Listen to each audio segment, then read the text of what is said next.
تولدتون مبارک. یه فال حافظ برای شما. حبیب جان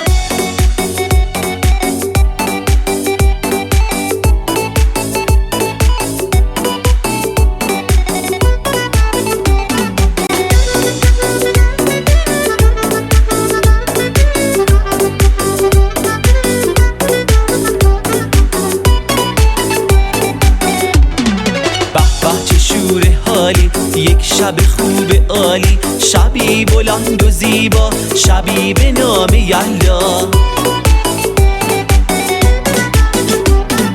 بلندترین شب سال اومده شاد و خوشحال، یلا خانوم با سرما قدم گذاشت تو دیما.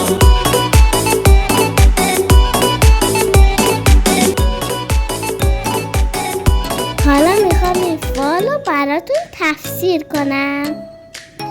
فال حافظ میگه تو اهل محبت و عشق به دیگرانی، نگران نباش دست خالی و ضعف مالی. برای انسانی مثل تو ای محسوب نمیشه. چیزی که لازم داری صبر و شکیباییه. کارهاتو به دست بگیر، قدم به قدم پیش برو، کامیابی و پیروزی با توه.